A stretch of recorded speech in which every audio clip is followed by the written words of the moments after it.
Heydrich dedikleri de aslında Prag'ın en üst düzey yöneticisi de burada yaşıyor. Hatta İkinci Dünya Savaşı'ndan bir kare size göstereyim. İkinci Dünya Savaşı sırasında askerler burada eskiden Alman askerleri, yani Hitler'in askerleri varken şu an Çek askerlerini göstereceğim şimdi size. Asker değişimi saatine denk geldik. Asker değişimi var, görüyorsunuz. Bu videoda İkinci Dünya Savaşı'nda yaşananları anlatacağım size. Aslında biraz daha eski haliyle yeni halini, Prag için neler yaşandığını söyleyeceğim. Aynı bu şekilde arkamdaki duyduğunuz çanlar gibi çanlar çalmaya başlıyor.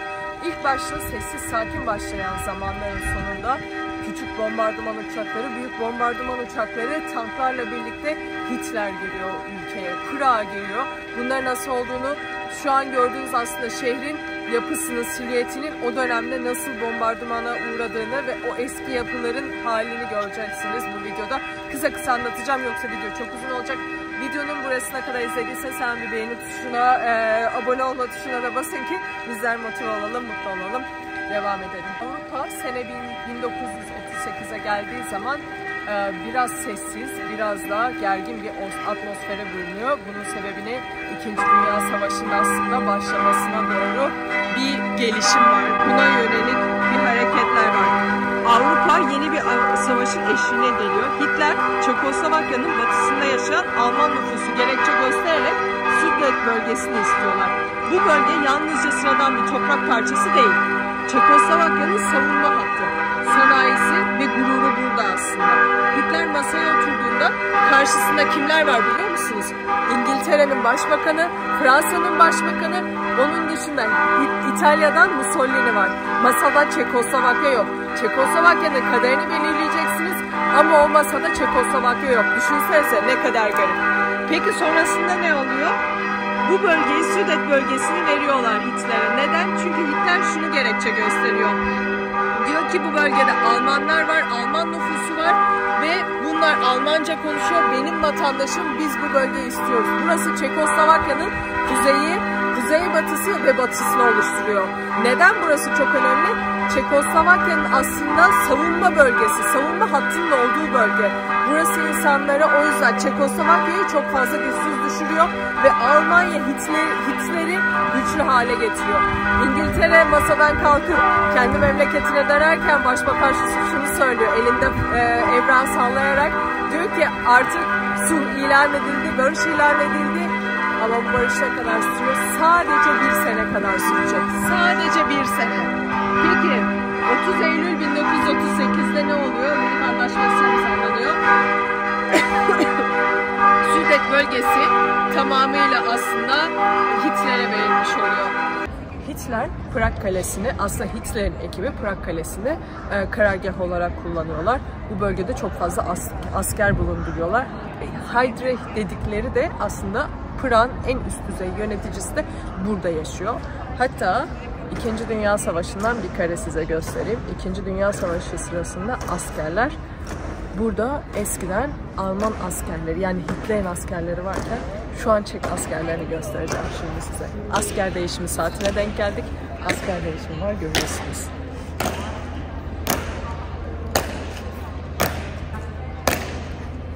Tam videoya denk gelmesi de çok güzel oldu. Çok da özellikle sesli konuşmak istemiyorum. İnsanların hem konsantrasını bozmamak hem de saygısızlık yapmamak adına.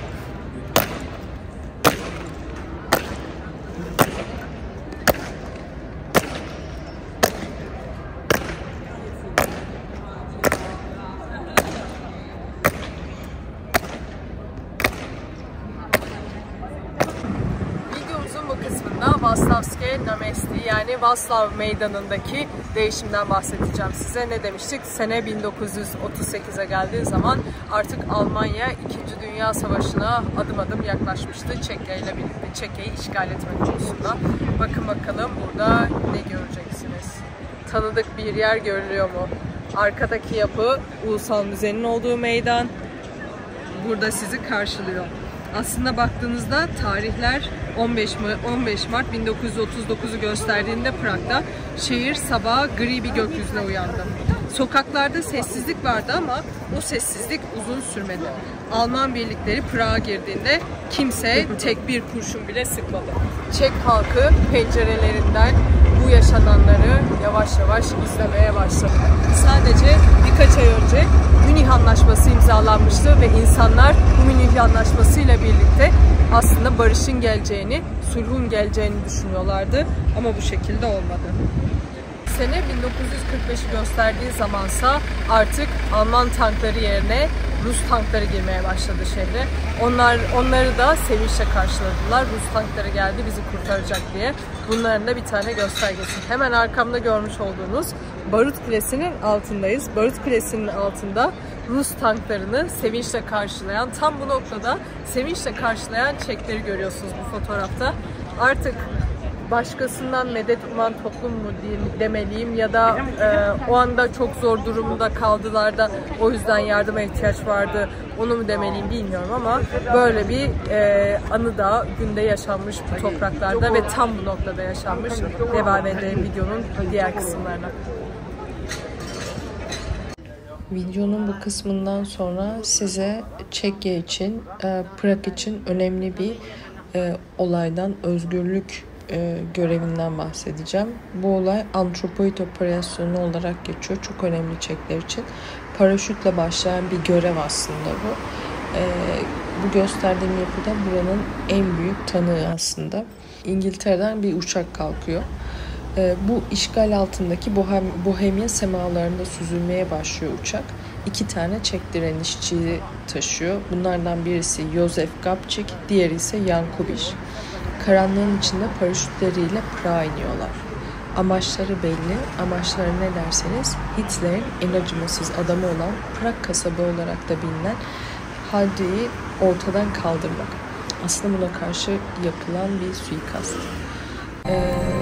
Bunlar aylarca gizlenip plan yapıyorlar. En son 27 Mayıs 1942 sabahında Heydrich'in arabasına pusu kuruyorlar.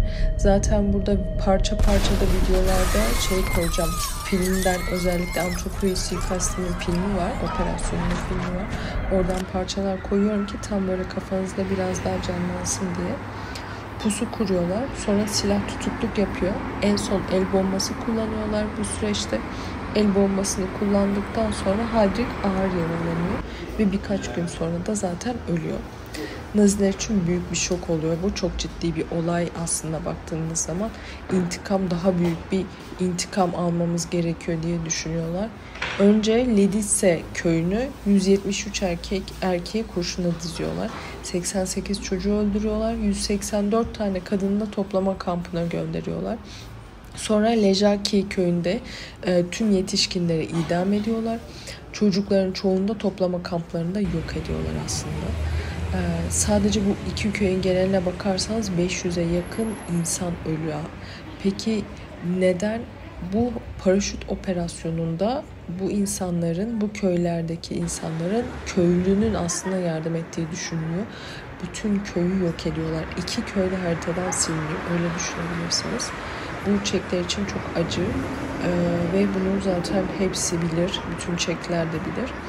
Gabčík ve Kubiš arkadaşlarıyla birlikte Prag merkezinde bir tane kilisede, aslında şu an gördüğünüz kiliseye sığınıyorlar. Oranın papazı yardım ediyor, onları saklıyor ve bu operasyonun aslında diğer bir tanığı, yardımcısı olduğu için de o papazı idam ediyorlar. Zaten en sonunda da koyacağım, videonun sonunda da o papazın hala kilisede bir köşesi var. 18 Haziran'a gelindiğinde ise artık bazı noktalardan, bazı kişilerden bu kilisede saklanıldığı öğreniliyor ve kilisenin etrafı sarılıyor. Saatler süren bir çatışmada, zaten hem videoda da gördüğünüz, filmin sahnelerinde de gördüğünüz saatler süren bir çatışma oluyor. 7 kahraman teslim olmamak için kendi hayatlarını feda ediyorlar. En alt katında duruyorlar normalde. Kilisenin en alt katındalar. Kahramanların ulusal anıtı haline geliyor. Burası bir simge haline geliyor. Duvarlarda hala kurşun izlerini muhafaza ediyorlar. Hala duruyor. Zaten ilk başta videonun başında da yani bu kısmın başında da görmüştünüz. İçeride hep bir sessizlik hakim. özellikle bu videoyu çekmek için gittiğim zaman çok farklı hissettim. İnsanlar çok ekstrem saygı duyuyorlar bu kiliseye. Çok garip. O sessizlik bize hala tek bir şey hatırlatıyor. Özgürlük teslim olmayanların mirasıdır diyebiliriz aslında. Ama bu sadece Çek halkının değil, tüm dünyanın acısı haline geliyor. İkinci Dünya Savaşı'nı aslında hatırlıyoruz. Neredeyse 60 milyona yakın insan hayatını kaybediyor. Kadın ve çocuk sivil şehirlerinden oluyor, evlerinden oluyor. Nesilleri yarım kalıyor diyemiyorum. Canları, hayatları yarım kalıyor. Bence bu insanlığın en karanlık sayfaları diyebiliriz bu sürece. Uzun lafın kısası şunu söylemek istiyorum. Güçsüz bir devlet olduğunuz zaman başka ülkeler geleceğinizi sizden habersiz çözüyor. Siliyorlar, yeni baştan çiziyorlar. Kendi ülkene senden daha fazla değer verecek kimse olmuyor. Görüyorsunuz burada da mesela Nazi Almanya'sının yaptığını, ne kadar acı. Hiçbir acıma kavramı yok. Başkalarının mandası, himayesi ya da yörünge devlet olduğunuz an aman dilemek zorunda kalıyorsunuz. Acımasızca yönetilmeye boyun eğmek zorunda kalıyorsunuz. Boyun eğmiş bir halk haline geliyorsunuz aslında. Burada da bunun küçük bir özetini göstermek istedim. Ne yazık ki çok acı süreçler. Videoya nerede devam ediyoruz? Bu sefer Stare Miesto dediğimiz Eskişehir Meydanı'na geldik. Arkamızda hemen astronomik saat var. Peki o dönemde nasıldı diye soracaksınız. Ne gibi hasarlar aldı? Prag, Eskişehir Meydanı bombardıman uçaklarından hasar almıyor o dönemde. Peki neyden alıyor? Çok büyük oranda tanklardan alıyor. Görüyorsunuz. Arkamdaki yapı, normalde fark ettiniz mi şu an bilmiyorum ama arkamda şu kısımda kenara gelin. Bazen böyle şeyler oluyor arkadaşlar. Video çekerken at arabalarının altında kalabiliyoruz. Bir grubu gezdirirken de küçük çocuklarla birlikte video çekerken onların at arabasının altında çocuklarla kalıyorduk. Neyse. Şimdi astronomik saatin arkasında bulunan aslında kompleks. Şurada bilmiyorum görebiliyor musunuz? Orada bir kompleks var. Orası yıkıldıktan sonra şu anki halini alıyor. Eski halde bu şekilde fotoğraftan görebilirsiniz. Oradaki kol bu şekilde hasar görüyor ve yerle bir oluyor sonrasında tamamıyla. Şimdi yakından gidelim bakalım, farklı açılardan göreceğiz. Devam.